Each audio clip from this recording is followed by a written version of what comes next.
মাছের ডিম খেতে কিন্তু আমরা সবাই খুব ভালোবাসি। তার উপর যদি এমন একটা রেসিপি হয় তাহলে তো আর কথাই নেই। এক থালা ভাত কিন্তু এই রেসিপি দিয়েই খাওয়া হয়ে যাবে। নমস্কার বন্ধুরা, রূপা সিম্পল অ্যান্ড ডেলি লাইফে আপনাদের সবাইকে অনেক অনেক স্বাগত। আজ আমি একদম একটা অন্যরকম পদ্ধতিতে মাছের ডিমের রেসিপি আপনাদের সাথে শেয়ার করতে চলেছি। অনেকেই আছেন আঁশটে গন্ধ লাগে বলে মাছের ডিম খেতে চান না, তবে এভাবে রান্না করলে কিন্তু সেটা আর হবার না। দুর্দান্ত লোভনীয় স্বাদের এই টক ঝাল মিষ্টি মাছের ডিমের রেসিপিটি একবার যদি এইভাবে তৈরি করে খান বন্ধুরা, বারবার কিন্তু এভাবেই আপনাদের মাছের ডিমের রেসিপি খেতে ইচ্ছে করবে। তাহলে চলুন দেরি না করে শুরু করা যাক। একদম সহজ পদ্ধতিতে অন্য দিনের মতোই আজও শেয়ার করছি। এখানে আমি 250 গ্রাম মাছের ডিম নিয়ে নিয়েছি। এটা আমার কাতলা মাছের ডিম আছে। খুব ভালো করে আমি এটা পরিষ্কার করে ধুয়ে নিয়েছি।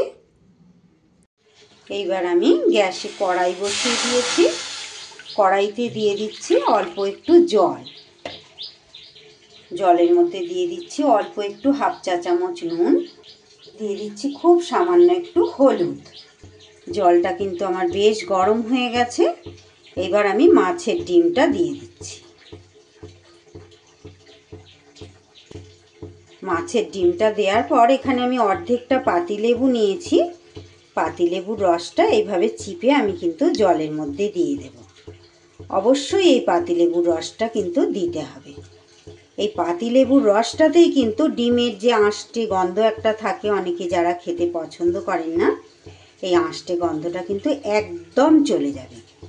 এইভাবে একবার করে দেখবেন বন্ধুরা, না খেয়ে দেখলে বুঝতে পারবেন না। নিচে লেগে যাচ্ছে, হালকা করে একটু নাড়িয়ে দেব। খুব বেশিক্ষণ না, 2 মিনিট আমি এইভাবে একটু ভাপ দিয়ে নেব। ডিমটা আস্তে করে আমি উল্টিয়ে দেব। দেখুন কত সুন্দরভাবে ফুটছে। 2 মিনিট আমার ফুটে গেছে। এবার আমি কিন্তু গ্যাস বন্ধ করে দিলাম। পুরোপুরি ঠান্ডা করে নিয়ে ফিরে আসছি। ঠিক 10 মিনিট পর ফিরে এলাম। ডিমটা কিন্তু আমার পুরো ঠান্ডা হয়ে গেছে। এবার এটা আমি জল থেকে কড়াই থেকে তুলে নেব। ডিমটা কিন্তু আমি একটা থালার মধ্যে তুলে নিয়েছি কড়াই থেকে। এবার আমি এই ডিমটার মধ্যে দিয়ে দেব 2 টেবিল চামচ বেসন। বেসন কিন্তু একদমই বেশি দেওয়া যাবে না, এই অল্প একটু দিলেই হবে। এই বেসনটুকু দিলে কিন্তু বড়াটা খুব সুন্দর নরম হবে। আর এর ওপরে দিয়ে দিচ্ছি আমি একটু পরিমাণ মতো নুন। ডিমটা সিদ্ধ করার সময় কিন্তু আমার নুন দেয়া ছিল, তাই নুনটা কিন্তু একটু বুঝে শুনেই দিতে হবে। এবার বেসন আর এই ডিম খুব ভালো করে এইভাবে মাখিয়ে নিতে হবে। বেসনটুকু দিলে কি হবে, ডিমটার একটা বাঁধন হবে। ভাজার সময় কড়াইয়ের মধ্যে কিন্তু ছেড়ে যাবে না। এইভাবে ভালো করে আমি এটা ডিম আর বেসন ভালো করে মিশিয়ে নেব। সুন্দর করে আমি মাখিয়ে নিয়েছি। এবার আমি গ্যাসে কড়াই বসিয়ে দিয়েছি। কড়াইয়ের মধ্যে দিয়ে দিচ্ছি তেল।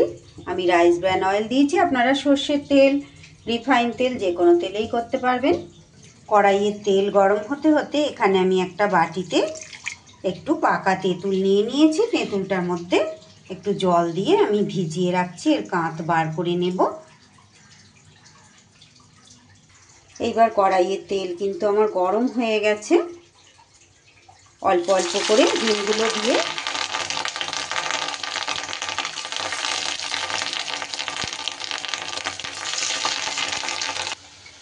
একদম শুরুতে একটু আওয়াজ হয়, ঠিক কথা বন্ধুরা, একটু সাবধানে গ্যাসটা কমিয়ে এটা দিয়ে দিলেই কিন্তু হয়ে যায়। এইভাবে আমি বড়ার আকারে সমস্ত মাছের ডিমটা কিন্তু আমি ভাজা করে নেব। মাছের ডিম তো বেশিরভাগ আপনারা পকোড়া, ভাজা এইভাবেই খেয়ে থাকেন।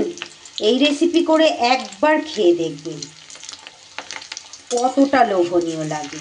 একবার খেলে বারবার কিন্তু খেতে মন চাইবে, এটুকু বলতে পারি, গ্যারেন্টি দিয়ে বলতে পারি যে বারবার তখন মনে হবে এইভাবেই মাছের ডিম তৈরি করে খাই। আর বাড়ির লোকও সবাই বলবে যে ওইভাবে রেসিপিটা করো।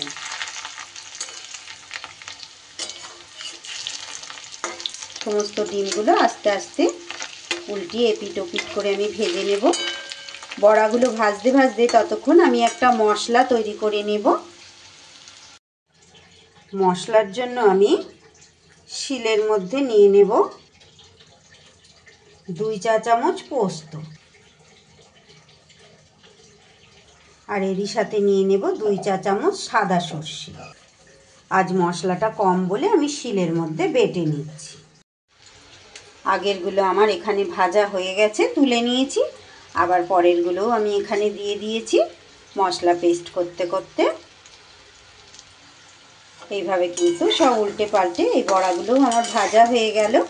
একদম শুরুতে দেওয়ার সময় একটু ফুটফুট ফুটফুট করে ফাটবে, গ্যাসটা কমিয়ে দিয়ে একটু সাবধানে দিয়ে দিলেই হবে, তারপরে কিন্তু আর ফাটে না।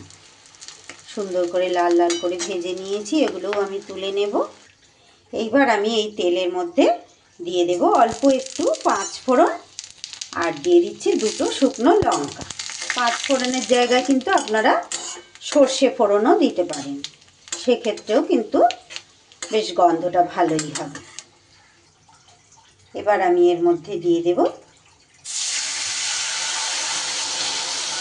তেঁতুলের যে কাঁচটা বার করে রেখেছিলাম সেইটা।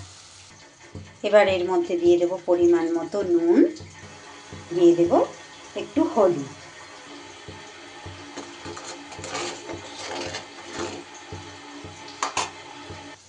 এইবার আমি এরই মধ্যে দিয়ে দেব যে পোস্ত আর সর্ষেটা শিলে বেটে নিলাম সেই বাটা মশলাটা। বাটিটা ধুয়ে একটু জল দিয়ে দেব।